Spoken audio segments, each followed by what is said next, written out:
Hello friends, मैं अंकित कुमार आप लोगों का स्वागत करता हूं गवर्नमेंट को एजुकेशन में। और यहाँ हम आज डिस्कस करने वाले हैं एलपीजी के बारे में। ठीक है, एलपीजी का मतलब क्या है? लिबरलाइजेशन, प्राइवेटाइजेशन, ग्लोबलाइजेशन, यानी कि निजीकरण, वैश्वीकरण, उदारीकरण। तो इसके बारे में हम डिस्कस करेंगे। लेकिन वीडियो को स्टार्ट करने से पहले मैं आपको बता दूँ कि हमारी एक छोटी सी फ़ी लगती है। और फ़ी क्या है? एक लाइक, एक शेयर एंड सब्सक्राइब। ठीक है, तो आप प्लीज़ ये फ़ी पे कीजिए और आराम से वीडियो का मज़ा लीजिए। तो चलिए आगे चलते हैं फटाक से। जानते हैं कि लिबरलाइजेशन क्या है।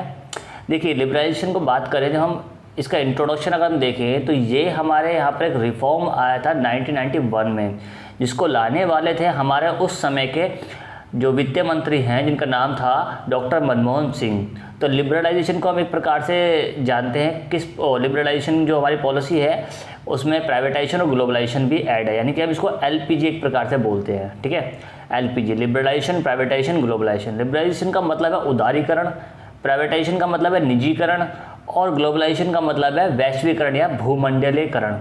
इन तीनों ही कॉन्सेप्ट को हम समझेंगे और इन तीनों कॉन्सेप्ट को लाने की ज़रूरत क्यों पड़ी, इसके सारे एक्सपेक्ट को यहाँ पे हम समझेंगे। तो आइए स्टार्ट करते हैं।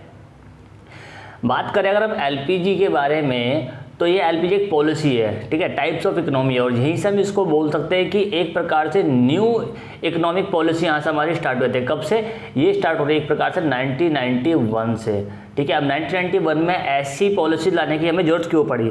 देखिए, 1991 तक आते आते, यानी कि 1990 तक का अगर मैं दशक देखूं या मैं 1990 तक का समय देखूं, तो उस समय तक आते आते हमारा जो कैपिटल था, यानी कि हमारे जो रिजर्व थे, वो बिल्कुल ख़त्म हो चुके थे। हम लोग बिल्कुल कंगाली के दौर पे आ गए थे और ऐसा लग रहा था कि जैसे फाइनेंशियल इमरजेंसी लग जाएगी हमारे देश में। लेकिन ऐसा नहीं हुआ। और क्या काम किया गया कि हमारे पास तकरीबन इतना केवल फंड बचा था जिससे हम अपने देश का 3 दिन का खर्चा चला सकते थे। हम लोगों ने आईएमएफ को कांटेक्ट किया, वर्ल्ड बैंक को कांटेक्ट किया और यूएस, यूके, सबको हमने कांटेक्ट किया, लेकिन सब ने हाथ खड़े कर दिए और सब ने बोला कि भाई हम आपको लोन दे तो दें, लेकिन लोन आप चुकाओगे कैसे? तो उसके लिए क्या किया गया, हमारे पास एक रिज़र्व था थोड़ा गोल्ड का, और हम लोगों ने क्या किया, अपने गोल्ड के रिज़र्व को आईएमएफ, वर्ल्ड बैंक और साथ ही साथ यूएस और यूके को भी दे दिया। यानी कि उन पर एक प्रकार से रख दिया सिक्योरिटी के तौर पर, उनसे पैसा ले लिया। और फिर वहीं से हमारे जो वित्त मंत्री बने थे, जिनका नाम था डॉक्टर मनमोहन सिंह, उन्होंने एक पॉलिसी लॉन्च की एलपीजी। ठीक है, लिबरलाइजेशन, प्राइवेटाइजेशन, ग्लोबलाइजेशन। इस पॉलिसी को समझने के लिए आप ये समझिए, देखिए एक प्रकार से क्या था कि ये पॉलिसी एक ऐसा था कि मील का पत्थर साबित हुई हमारे देश में। इसने क्या किया कि हमारे देश की जो इकोनॉमी थी उसको बिल्कुल स्टार्ट कर दिया। जैसे आप देख सकते हैं कि पहले के ज़माने में हम लोग केवल अपने देश में सीमित थे। अब यहाँ पे क्या देखिए, टर्म दिख रखा है, टाइप्स ऑफ इकोनॉमी, सोशलिस्ट है, कैपिटलिस्ट है और मिक्स्ड इकोनॉमी है। अब सोशलिस्ट यानी कि समाजवादी व्यवस्था तो हम पहले से बने हुए थे। ठीक है, हमें कैपिटलिस्ट बनना था या फिर हम मिक्स इकोनॉमी अपना सकते थे। तो इन दोनों को प्रॉब्लम में लेकर के हम ये सोचते थे भाई कौन सी इकोनॉमी अपनाएं। लेकिन मनमोहन सिंह के दिमाग में कुछ और ही चल रहा था और उन्होंने क्या किया, जब एलपीजी की टर्म लेकर के आए तो विदेशी मार्केटों के लिए एक बहुत बड़ा बाजार खुल गया। विदेशी मार्केट जो थी वो अब यहाँ पर हमारे देश में आने लगी और उन्होंने अपना जब रास्ता ढूंढ लिया, तो जैसे आपने सुना होगा साउथ अमेरिका का जो एरिया है, वहाँ पर जो बहुत सारी ब्यूटी प्रोडक्ट्स की कंपनी काम करती थी, उन्होंने आना शुरू कर दिया इंडिया की तरफ, क्योंकि इंडिया एक बहुत पॉपुलेटेड कंट्री है और एक बहुत अच्छी मार्केट है किसी भी देश के लिए। तो जब उन्होंने इंडिया की तरफ आना शुरू कर दिया तो वहाँ पे क्या हुआ कि इंडिया वालों ने को वहाँ पे उन्होंने ब्यूटी प्रोडक्ट बेचना शुरू किया। लेकिन जहाँ इंडिया की जो लड़कियाँ हैं, औरतें हैं, वो मुल्तानी मिट्टी से मुंह धोकर सुंदर हो जाती हैं, वो ब्यूटी प्रोडक्ट क्यों ले, केमिकल क्यों लगाए? तो इसको देख के बड़ा पंगा हुआ। तो क्या किया गया कि उसी समय में एक लड़की को उठाया गया और उसको मिस वर्ल्ड बना दिया गया, ऐश्वर्या राय। ठीक है, और उन्होंने जब आकर क्रीम बेचना शुरू किया कि भाई ये लगाओ आप गोरे हो जाओगे, तो इस प्रकार से मतलब एक किस्म का एडवर्टाइजमेंट चलता गया। ऐसे सचिन तेंदुलकर को लेकर के आया कि पेप्सी पे छक्के मारो। ठीक है, और उस ज़माने में लोगों को ये देखना होता था कि छत पे लड़के एंटीना हिलाना होता था, बस लड़कों का काम तो यही हुआ करते थे। तो इस प्रकार से बहुत सारी चेंजेस लेकर के आए। तो अब देखते हैं यहाँ पे सोशलिस्ट, यहाँ पे किसका मतलब सोशलिस्ट क्या है? सोशलिस्ट में जो समाजवाद होता है, यानी कि यहाँ पे डोमिनेशन होता है गवर्नमेंट का। आप कोई भी काम करने जा रहे हो तो आपको गवर्नमेंट की परमिशन लेनी पड़ेगी। और 1990 से पहले हमारे यहाँ पे सोशलिस्ट ही था समाजवाद। ठीक है, हमें अब क्या होता था कि मान लो किसी को कोई दुकान खोलनी है, कोई शॉप करनी है, कोई बिजनेस भी करना है, तो आपको क्या करना होता था कि परमिशन लेने को किससे, गवर्नमेंट से। वही अगर हम देखें कैपिटलिस्ट यानी कि पूंजीवाद को, तो यहाँ पे क्या होता है, यहाँ पे डोमिनेशन होता है प्राइवेट सेक्टर का। यहाँ पे गवर्नमेंट को कोई इतना लेना देना नहीं है, वो बोलता बस आप बिजनेस करो और हमें समय पर टैक्स भरो। तो ये दोनों में फ़र्क था। लेकिन अगर हम मिक्स इकोनॉमी को देखें, मिक्स इकोनॉमी हम लोगों ने अपनाई 1991 से मिक्स इकोनॉमी में चले गए। यहाँ पे क्या होता है, यहाँ पे किसी का डोमिनेट नहीं होता, नो डोमिनेशन, ठीक है, किसी प्रकार का कोई प्रभाव नहीं होता। यहाँ पे प्राइवेट कंपनियाँ अपनी तरह से काम कर सकती हैं और कुछ ऐसे नॉर्म्स बना दिए जैसे कि मान लीजिए अल्कोहल, ठीक है, ड्रग्स और भी कुछ जैसे पटाखे, फायरवर्क्स, बहुत सारी चीज़ ऐसे बना दी, पेट्रोलियम, कि जिसमें लाइसेंस लेना कंपलसरी कर दिया गया। तो कुछ नॉन लाइसेंस में डाल दिया, कुछ लाइसेंस वाले इसमें डाल दिए। सोशलिस्ट का मेन ऑब्जेक्टिव क्या होता है, समाजवाद का, कि यहाँ पे मेन ऑब्जेक्टिव होता है कि आप कुछ भी करो, कैसे भी बिजनेस करो, लेकिन सबसे पहले देखा जाएगा जनता का कल्याण, कि हम जनता को कैसे फायदा पहुंचा सकते हैं। आप देख सकते हो 1990 तक हम सोशलिस्ट रहे तो जनता को कितना फायदा हुआ क्या, खुद एक अंदाजा लगा लो। अगर हम बात करें पूंजीवाद में, कैपिटलिज्म में, तो यहाँ पे क्या होता है कि किसी की फिक्र नहीं है, जो दिमाग लगा करके बिजनेस कर सके वो बिजनेस कर ले, जो बिजनेस नहीं कर सकता वो ना करे। यहाँ पे अपने हितों की बात की जाती है, केवल अपने हित के लिए काम करेगा इंसान। और मिश्रित अर्थव्यवस्था में दोनों बात की जाती है। अब एक बात सोचो, देखो जहाँ पे मेन ऑब्जेक्टिव रखा गया है सोशलिस्ट में क्या, जनता का कल्याण। अगर जनता का कल्याण की बात होती तो बहुत सारी नौकरियां गवर्नमेंट ही होती, ठीक है। अब मिक्स इकोनॉमी ये करने की कोशिश कर रहे हैं, लेकिन अब इंडिया ऐसा देश बन रहा है जो बहुत तेजी से क्या कर रहा है कि पहले वो सोशलिस्ट था, अब फिर उसके बाद वो मिक्स इकोनॉमी बना, लेकिन अब वो बहुत जल्दी कैपिटलिज्म की तरफ जा रहा है, ठीक। अब एक अगला पॉइंट क्या है समाजवादी में यानी सोशलिस्ट में, कि इसमें इसका जो विशेष मुख्य जो आधार होता है वो होता है कीमतों में पाबंदी। यानी कि प्राइस अगर लगेगा, कोई बंदा अपना मान लो प्राइस बढ़ा रहा है कि एक बंदे ने कोई शर्ट बेचनी है, फिर कोई भी कपड़ा बेचना है 100 रुपये में, दूसरा बोलेगा मैं 200 में बेच रहा हूँ, तीसरा बोलेगा मैं ज़्यादा बेच रहा हूँ, तो क्या करेगा गवर्नमेंट, बोलेगा नहीं आप इतने में नहीं बेच सकते, गरीबों के पास कपड़े नहीं है तो आप इसको कम करो। तो गवर्नमेंट का इन पर इन्फ्लुएंस आएगा, वो प्राइस को कम कर सकते हैं। और जो कि ये कैपिटलिज्म है, इसमें क्या है, इसकी मुख्य विशेषता क्या है, कीमत की प्रक्रिया होती है, ठीक है। ये एक प्राइस मैकेनिज्म लेके चलता है कि भाई जो मेरा मन करेगा, जो मेरे को सूट करेगा, मैं उस प्राइस में बेचूंगा। और मिक्स इकोनॉमी में दोनों ही होती है बातें, ठीक है। ये जो इकोनॉमी है समाजवादी, ये आपकी फोकस करती है सेंट्रल पे, यानी केंद्र द्वारा संचालित अर्थव्यवस्था होती है, ये खुद केंद्र ज़्यादा चलाती है। जबकि प्राइवेट क्या होती है, प्राइवेट खुद हस्तक्षेप की होती है, इसमें कोई और हस्तक्षेप नहीं करेगा, जिसकी कंपनी वही रन करेगा। और मिक्स इकोनॉमी में क्या है, एक प्रकार से ये डुअल नेचर की होती है, इसको एक प्रकार से नेहरूवियन इकोनॉमी भी बोलते हैं, डुअल इकोनॉमी बोलते हैं। एग्जाम्पल के तौर पर देखा जाए तो समाजवादी अर्थव्यवस्था में रशिया और नॉर्थ कोरिया सबसे बड़ी चीज़ है, और चाइना भी, ये बहुत बड़े एग्जाम्पल है। जबकि साउथ कोरिया और यूएसए, यूके, ये सारे पूंजीवादी में। और अगर मिक्स इकोनॉमी देखे जाए तो इंडिया मिक्स्ड इकोनॉमी को सबसे पहले अडॉप्ट करने वाली कंट्री कोई थी तो वो 1948 में थी, वो थी फ्रांस। फ्रांस ने सबसे पहले मिक्स इकोनॉमी को अडॉप्ट किया था। अब हम मिक्स इकोनॉमी की तरफ चल रहे हैं, इस टाइम हम मिक्स इकोनॉमी हैं और हम बहुत तेज़ी से कैपिटल इकोनॉमी बनने की तरफ जा रहे हैं। तो चलिए आगे समझते हैं क्या है जा रहे हैं। देखिए प्राइस मैकेनिज्म क्या है, एक टर्म आपने देखा प्राइस मैकेनिज्म। तो यहाँ पे क्या है, कीमत प्रक्रिया है एक प्रकार से, जहाँ चीज़ों की जो कीमतें हैं वो मांग और पूर्ति पर निर्भर करती हैं। कि अगर मान लो मांग ज़्यादा बढ़ गई और पूर्ति कम हो रही है तो क्या किया जाएगा कि चीज़ों की कीमत को बढ़ा दिया जाएगा कि भाई जिससे कि मांग में कंट्रोल हो सके। और अगर मांग कम हो गई है और पूर्ति भी ज़्यादा है तो क्या किया जाएगा कि क्या कहते हैं, मांग को बढ़ाया जाएगा, फिर पूर्ति को थोड़ा कंट्रोल में किया जाएगा। तो इस प्रकार से यहाँ पे प्राइस मैकेनिज्म लाया जाता है, ठीक है। और जो ये वर्ड था अहस्तक्षेप वाला, ये एक फ्रेंच वर्ड है, ठीक है। अब देखते हैं इंडियन इकोनॉमी में क्या है। इंडियन इकोनॉमी जो रही हमारी वो 1947 से लेकर 1969 तक हमारी अर्थव्यवस्था एक प्रकार से नेहरूवियन अर्थव्यवस्था रही, ठीक है। याद रखना कि भारतीय अर्थव्यवस्था 1949 से 1969 तक भारतीय अर्थव्यवस्था नेहरूवियन अर्थव्यवस्था रही। और ये देखो 1969 क्यों, क्योंकि यहीं पर हम क्या कर रहे हैं, बहुत जल्दी हम लोग क्या कहते हैं राष्ट्रीयकरण करने की बात कर रहे हैं। अब देखो क्या हुआ कि आगे जाकर के 1969 में इंदिरा गांधी गवर्नमेंट ने क्या किया कि 14 बड़े बैंकों को राष्ट्रीयकरण करने की घोषणा कर दी और बोला कि 14 बैंकों का हम राष्ट्रीयकरण करेंगे। लेकिन 14 बैंकों को राष्ट्रीयकरण करने के लिए कुछ टर्म एंड कंडीशन रख दी। अब एक बात सोचो कि प्राइवेट सेक्टर का बैंक है और एकदम वो गवर्नमेंट सेक्टर में आ जाएगा तो बड़ी अच्छी बात है। तो यहाँ क्या बोला कि इन्होंने बोला कि 50 करोड़ रुपीज़ कैपिटल होना चाहिए, जिस बैंक का भी राष्ट्रीयकरण होगा उसका मिनिमम कैपिटल 50 करोड़ रुपए होना चाहिए।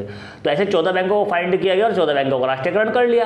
अब आगे जाकर लोगों को लगा भाई तो बहुत अच्छी बात है, और भी राष्ट्रीयकरण हो सकता है। तो लोगों ने क्या किया कि इसको घुमाने लगे, बैंकिंग व्यवस्था घुमाने लगे और अच्छा काम करने लगे कि भाई हमारी देखो, अगर आपकी जॉब प्राइवेट हो और अचानक से आपकी जॉब सरकारी हो जाए तो कितना मजा आएगा। तो ऐसे ही लोगों ने और ट्राई किया। तो फिर आगे जा करके एक और राष्ट्रीयकरण जब हुआ तब उसमें क्या कर दिया, टर्म को बढ़ा करके 200 करोड़ कर देगी। जिस किसी बैंक का कैपिटल 200 करोड़ होगा उसी का राष्ट्रीयकरण किया जाएगा। तो 6 और बैंकों का राष्ट्रीयकरण किया गया था। ये बात जो किया गया था, दूसरा राष्ट्रीयकरण जो किया गया था, वो लोग आप मुझे कमेंट सेक्शन में बताएंगे कि दूसरा राष्ट्रीयकरण बैंकों को कब किया गया। ठीक है, चलिए आगे देखते हैं। इसके बाद क्या किया गया, हम लोगों ने एलपीजी पॉलिसी इंट्रोड्यूस की 1991 में, और वहीं से हमारी जो अर्थव्यवस्था है वो मिक्स अर्थव्यवस्था यानी मिक्स्ड इकोनॉमी बन गई, मिश्रित अर्थव्यवस्था बन गई। अब एलपीजी की अगर बात करें तो इसमें जो है लिबरलाइजेशन, प्राइवेटाइजेशन, ग्लोबलाइजेशन यानी कि उदारीकरण, निजीकरण, वैश्वीकरण, इससे 1991 में औद्योगिक क्षेत्र में लाया गया। किस में लाया गया, इंडस्ट्रियल सेक्टर में लाया गया। ये बात ध्यान रखना, ये इंपॉर्टेंट है कि औद्योगिक क्षेत्र में इसको लाया गया था, इंट्रोड्यूस किया गया था। और उस टाइम इसको रिकमेंड करने वाले थे डॉक्टर मनमोहन सिंह, और जो प्राइम मिनिस्टर थे वो थे पीवी नरसिम्हा राव। ठीक है, अब क्या हुआ कि डॉक्टर मनमोहन सिंह जो थे वो 1984 से, सॉरी एक मिनट रुकिए, डॉक्टर मनमोहन सिंह जो थे वो 1984 से लेकर के 89 तक आरबीआई के गवर्नर रहे थे, और इन्होंने बहुत सारे रिफॉर्म्स किए थे आरबीआई में। ठीक है, जो मनमोहन सिंह जी हैं वो यूजीसी के भी चेयरमैन रहे हैं, और भी मतलब इतने ज़्यादा पदों पे मनमोहन सिंह ने काम किया है कि क्या ही कहने उनके। ठीक है, और एक प्रकार से वो बहुत अच्छे लीडर भी साबित हुए हैं, फाइनेंस मिनिस्टर है और वो फाइनेंस सेक्रेटरी भी रहे हैं, यानी और हमारे जो प्रधानमंत्री थे उनके वित्तीय सलाहकार भी मनमोहन सिंह रहे हैं, और खुद प्रधानमंत्री भी रहे 10 साल तक। तो मनमोहन जी का एक बहुत अच्छा एक्सपीरियंस था, और उसी एक्सपीरियंस को, क्योंकि वो एक आईएएस ऑफिसर थे, तो उसी एक्सपीरियंस को यहाँ पे भुनाने की कोशिश की गई, और जो कि भुनाया भी गया गवर्नमेंट के द्वारा। तो इन्होंने क्या किया कि 1991 में लिबरलाइजेशन की पॉलिसी को स्टार्ट किया, एलपीजी के साथ में लिबरलाइजेशन, प्राइवेटाइजेशन, ग्लोबलाइजेशन लेकर के आए। तो जो लिबरलाइजेशन है, उदारीकरण, जो इसमें क्या किया गया कि औद्योगिक क्षेत्र में जितनी भी पाबंदियां थी उन्हें हटा दिया गया। यानी कि पहले क्या होता था कि आपको कोई भी बिजनेस करना होता था तो बीच में आती थी गवर्नमेंट, कि आपको गवर्नमेंट से लाइसेंस लेना पड़ेगा, और लाइसेंस लेने के बाद ही आप बिजनेस कर पाओगे। लेकिन मनमोहन सिंह के आने के बाद उदारीकरण की जब वो नीति लेकर के आए तो सभी को लाइसेंस रिमूव कर दिया कि किसी को लाइसेंस लेने की जरूरत नहीं है। और क्या किया, कुछ सेक्टर छोड़ दिए थे कि आपका एल्कोहल का सेक्टर, ड्रग्स का सेक्टर, और क्या कहते हैं पेट्रोल का सेक्टर, ऐसे कुछ सेक्टर छोड़े गए जिनमें आपको लाइसेंस कंपलसरी है। अब जैसे मान लो कि क्यों छोड़े गए सेक्टर भी, देखो पेट्रोल, अल्कोहल ऐसी चीज़ें जिनको आप नॉर्मली नहीं यूज़ कर सकते। ठीक है, और साथ में क्योंकि इनसे किसी को जानमाल संपत्ति का नुकसान पहुंचाया जा सकता है। ड्रग्स हो गया, ड्रग्स यानी कि दवाई, यहाँ पर ड्रग्स में मैं दवाइयों की बात कर रहा हूँ। यहाँ पर वो ड्रग्स नहीं जिसको आप ऐसे नाक से खींच लेते हो, वाले ड्रग्स से बात नहीं कर रहा। तो यहाँ पे देखो एक बात क्या खास थी कि जब ऐसी चीज़ों को लेकर के आए तो इसमें क्या किया गया कि अब मान लो कि पटाखे बनाने वाली कोई फैक्ट्री है, उसको भी लाइसेंस देना पड़ेगा। क्यों? क्योंकि अगर देखो मान लो वो पटाखे बना देती है, ठीक है, अब उसने क्या किया, छोटा सा बम बनाया, बोला सुतली बम है, सुतली बम बनाकर उसने बेच दिया बच्चे को, और पता लगा उसने दिवाली पर अपने घर पर लगाया और सब आस पड़ोस वालों को दिवाली निकल के टाइम बम तो कहते हैं एटम बम की तरह फटा हुआ बम, तो ऐसी हानियाँ हो सकती हैं। तो इसलिए इन सबको जहाँ से भी जग जीवन को या जानमाल संपत्ति के नुकसान हो सके उस चीज़ को लाइसेंसिंग क्षेत्र में लाया, बाकी सबको बोल दे कि आप लाइसेंस फ्री काम कर सकते हैं। अब देखो लिबरलाइजेशन आने से क्या हुआ कि बहुत सारे जो गांव दराज के लोग थे उनको काफ़ी ज़्यादा राहतें मिली, और वो अपनी खेती, किसानी, कुछ फैक्ट्रीज और मिल्स लगाने में थोड़े सक्षम हो गए। लाइसेंस को हटाया गया, और इसके बाद क्या गया, कुछ क्षेत्रों को छोड़ दिया था कि ये देखो लिखा है शराब उद्योग, दवाई उद्योग आदि, ऐसे कुछ क्षेत्र छोड़ दिए गए। और उसके बाद क्या गया, दामों को निर्धारित करने में भी छूट दे दी गई कि अब जिसका जो बिजनेस है वो अपने बिजनेस को खुद दाम उसका निर्धारित कर सकता है। ठीक है, और आगे उद्योग को बढ़ाने के लिए भी छूट दे दी गई, फ्रीडम कर दिया गया कि आप अपने उद्योग को बढ़ाओ, बिजनेस को आगे बढ़ाओ, कोई दिक्कत नहीं है, आप खूब फ्रीडमली इसको आगे बढ़ा सकते हो। इसके बाद लिखा है वो प्राइवेटाइजेशन। प्राइवेटाइजेशन क्या कहा गया इसमें कि यहाँ पे निजी क्षेत्रों को जगह दी, जहाँ पे सरकार का एक अधिकार था, ठीक है, जहाँ पे मोनोपोली थी गवर्नमेंट की, उस गवर्नमेंट की मोनोपोली को रिमूव करके और बात कर ली कि भाई प्राइवेट जो सेक्टर है उसको जगह दो, प्राइवेट सेक्टर को लेकर के आओ। अब प्राइवेट सेक्टर को लाने के लिए एक और टर्म निकाला गया, डिसइन्वेस्टमेंट, ठीक है, पब्लिक सेक्टर में डिसइन्वेस्टमेंट कर दिया गया। अब डिसइन्वेस्टमेंट क्या है मैं आपको पहले बता चुका हूँ, जैसे आपको यहाँ दिख रहा होगा, ये देखिए PSU है, PSU यानी कि पब्लिक सेक्टर यूनिट है जो सरकार के अंडर में चलती है। जैसे ठीक, तो पहले क्या किया गया, इसमें से पैसे निकालने की बात की गई, भाई जो सरकार के स्वामित्व वाली कंपनियां हैं, क्योंकि सरकार क्या करेगी, सैलरी देगी, इंफ्रास्ट्रक्चर पर ध्यान देगी, उसमें जो प्रोडक्शन हो रहा है उस पर ध्यान देगी, और भी बहुत सारी चीज़ें देखनी पड़ती हैं, ठीक है, मैनेजमेंट देखना होता है। तो इन सब से सरकार ने बोला कि राहत पाओ और सब इन कंपनियों को बेचना शुरू करो। लेकिन एक लिमिटेड सोर्स बेचा गया, जिस कंपनी से बहुत ज़्यादा घाटा पड़ रहा है केवल उसी को बेचने की बात की गई। अब क्या हो रहा है, इस टाइम पर हम लोग प्रॉफिट वाली कंपनियों को बेच कर भी उनसे पैसा निकाल रहे हैं, ठीक है। तो अब डिसइन्वेस्टमेंट ज़्यादा हो रहा है, और डिसइन्वेस्टमेंट किसी भी, देखो एक बात समझ लो कि जब गवर्नमेंट क्या कर रही है, गवर्नमेंट मान लो अभी पैसा निकाल लेगी, ठीक है, इन कंपनियों में PSUs में अभी पैसा निकाल लेगी, और अभी के लिए तो हालात सही हो जाएंगे, लेकिन आगे जाकर के अगर फिर से कुछ समस्या आई, तब हमारे पास कोई भी ऐसा PSU या पब्लिक सेक्टर नहीं बचेगा जिससे कि हम इनकम जनरेट कर सकें, ठीक। तो हमें अभी जितने अगर हम PSU से पैसा निकाल रहे हैं तो उतने नए PSU भी हमें लॉन्च करने चाहिए। अब इसमें क्या किया गया, रिकमेंडेशन दी गई किसकी, BIFR कमेटी थी, यानी कि board industrial and financial reconstruction, इस कमेटी को बढ़ावा दिया गया, और इसने एक क्या कहते हैं अपनी रिकमेंडेशन दे दी। कब इस कंपनी को बनाया गया था, 1987 में, ठीक है, और इसने कुछ रिकमेंडेशन दे दी कि भाई किस प्रकार से आप प्राइवेटाइजेशन कर सकते हो, और जो क्या कहते हैं इंडस्ट्रियल कंपनी एक्ट है उसको भी इन्होंने रजिस्टर करने की बात की गई, भाई किस तरह से इंडस्ट्रियल कंपनी एक्ट के तहत आप रजिस्टर करोगे। उसके बाद में लेकर के आए ग्लोबलाइजेशन, यानी कि वैश्वीकरण। अब वैश्वीकरण क्या है, जहां सारी अर्थव्यवस्थाओं को जोड़ने की बात की जाती हो, यानी कि पूरे वर्ल्ड की अर्थव्यवस्थाओं के साथ हमें भी जुड़ना। जैसे कि आज हम इंटरनेट के थ्रू जहां बैठे हुए किसी भी वर्ल्ड के देश में बात कर सकते हैं, कहीं पर ही बात कर सकते हैं, तो उसे कहते हैं हम एक प्रकार से वैश्वीकरण, कहीं भी हम बिजनेस कर सकते हैं। तो इसमें क्या हुआ गया, हम एक्सपोर्ट और इम्पोर्ट ड्यूटीज़ की बात करते हैं, आयात और निर्यात करों में कमी कर दी गई और विदेशी निवेश को बढ़ाया गया, ठीक है। जैसे कि जो विदेश से निवेश है इसको बोलते हैं FDI, ठीक है, FDI। तो हमने FDI को और प्रमोट किया कि भाई FDI आना चाहिए, क्योंकि जितना FDI आएगा उतनी विदेशी कंपनी हमारे देश में आएगी, और जब विदेशी कंपनी हमारे देश में आएगी तो यहाँ पर क्या हुआ, लैंड लेंगे लीज पे, तो उससे हमें रेंट मिलेगा अच्छा खासा, और साथ में क्या हुआ कि वो, अब देखो वो लोग अपने वहाँ से तो वर्कर लाएंगे नहीं, तो उनको यहाँ पर सस्ते वर्कर मिल जाएंगे, तो सस्ते वर्कर लेंगे, हमारे यहाँ पर जॉब क्रिएशन होगा, मैन्युफैक्चरिंग हब बनेगा। तो इस प्रकार से इस वैश्वीकरण को भी अपनाया गया। अब देखो ये है एक प्रकार से ग्लोबलाइजेशन, दिख रहा होगा आपको किस प्रकार से हर जगह जाकर के कोई ना कोई कहीं ना कहीं किसी ना किसी रूप से कनेक्ट है, और ये वाकई में कनेक्ट है। अगर यहाँ पर हम कोई भी एक चेन तोड़ने की बात करते हैं तो सारी की सारी चेन अपने आप नीचे आ जाती है, ठीक है, हम किसी भी चेन को तोड़ नहीं सकते, तभी बिजनेस चलता है।